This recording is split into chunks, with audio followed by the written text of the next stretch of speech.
Hello, good afternoon. My name is Otis Haley. This is Communications 101 D13. The vocation I want to talk to you today about is martial arts.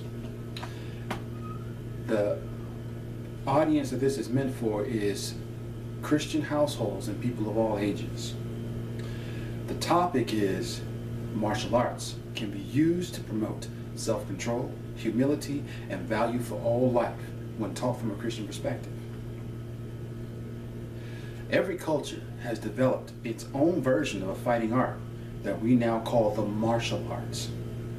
Martial arts has gained a name from meditation and Eastern mysticism.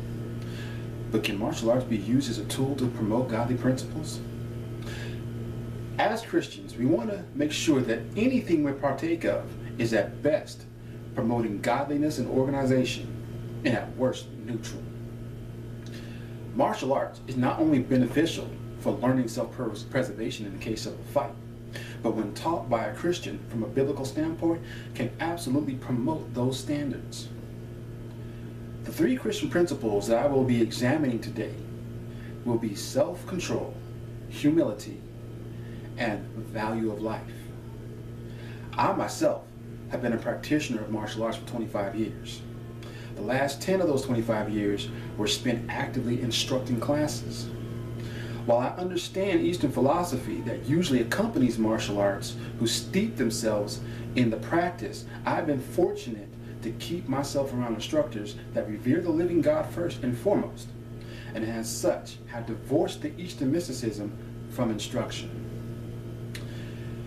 Even though Eastern mysticism and philosophy has been divorced, the rest of the arts practices I would like to focus on and the benefits thereof. First, I will examine self-control. Martial arts emphasize self-control as one of its first principles. Proverbs 25:28 says, "He that hath rule over his own spirit hath not rule over his own spirit. Is like a city that is broken down and without walls." From the time one starts martial arts training, the practitioner is taught that martial arts is for defense only and never offense. That self-control is of the utmost importance and one should never strike out in anger. McCary and Roberts state, evidence of the effectiveness of martial arts in producing effective cognitive and behavioral benefits has come from a number of studies. In particular, the relationship between martial arts practice and aggression. Martial arts has had a long history in helping many, especially our youth, channel their anger into a more productive outlet. Martial arts also fosters another aspect of self-control, and that is patience.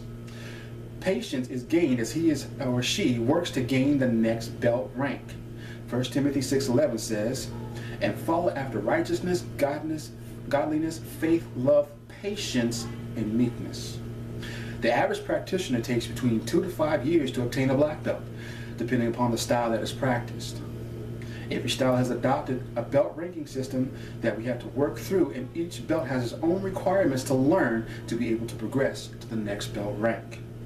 Both of these aspects are key to developing self-control in the martial arts practitioner.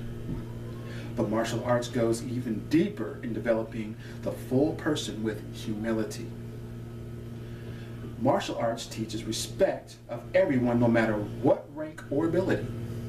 The Apostle Paul says, "For I say, through the grace given unto me, to every man that is among you, not to think of himself more highly than he ought to think." Romans 12:3. Matthew Sylvester, from the Practical Application of Karate, says that when a black belt is sparring a white belt, a beginner, and that white belt scores a point, back off and praise him for scoring. The wrong thing to do would be to smash the white belt for making him look bad. Or let us consider that a sparring match has two equal ranked people sparring each other. There is one winner while the other will have to suffer defeat. Humility further means that you must be ready and not willing to acknowledge when you have been defeated in a fair match. Again, that is Sylvester. Acknowledging the other person has won the match fairly without anger, especially in a competitive sport, is a true sign of humbleness. The martial artist that cannot learn to taper his anger, no matter how much he's worked with, and doesn't take defeat well, is not fit to remain in class. Sparring is literally a game of karate tag, and no one is trying to hurt anyone on the floor. The easily angered competitor will try to compensate for a lack of technique by using excessive power. Since these techniques are meant to damage when needed, consequently, using power behind these techniques will cause actual damage. Let us all consider that during the same sparring match, that the loser of the match did not handle the loss well. Upon defeat, the disaffected competitor will use some choice language to express the displeasure of losing. Understanding that tempers flare in competition, humility will dictate that the offender should offer an apology to the people that were offended by the outburst. Doing this will demonstrate a respect for the people the martial artist interacts with daily. It will also teach the student to avoid overestimating your own abilities and to underestimate the others. Sylvester, 2010. The key to humility is to respect others as greater than ourselves, even if they are disabled. The last one is the value for human life. Value of human life of all forms is expressed in martial arts of all styles. In fact, my own instructor was paraplegic from a back injury he suffered in an automobile accident in his 20s. It is not uncommon to see amputees, mentally disabled, and the physically disabled on the floor of the martial arts studio today. There are numerous benefits that special needs students will gain from martial arts training. Mentally disabled students, especially the autistic, benefit from the structured environment and the repetition according. Sordo, 2015. Amputees benefits from the movement for muscle tone and balance.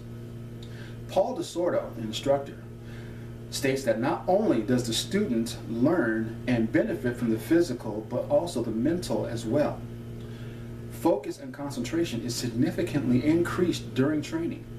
The repetition, seeing the same faces, and coming to the same facility every week develops stability. There can even be improvement to the special needs therapy sessions. Everyone benefits from a little competition, and the martial artist's ultimate competitor is himself. With continuous structure, discipline, and fun exercises, even the child with multisensory issues almost immediately rises to the occasion. Paulo Soto, 2015. In conclusion, ultimately, the study of the martial arts from a Christian perspective does promote Christian principles. As a Christian martial artist, we have the obligation to be a Christian first, then a martial artist. The principles outlined in the Bible should be seen in our lives on and off the floor. Especially while practicing and teaching, the martial artist should display self-control at all times, controlling their aggression and competitiveness, practicing patience at all times. The martial arts practitioner should always walk in humility, never thinking because his rank is higher than another student that he is better. And last, the practitioner is respectful of everyone regardless of their physical or mental ability. There is a multitude of martial arts schools to choose from, especially since the UFC has gained such popularity. I urge anyone thinking of joining a martial arts school to first research the instructor and see if his or her beliefs line up with yours. Thank you for your time, and God bless you.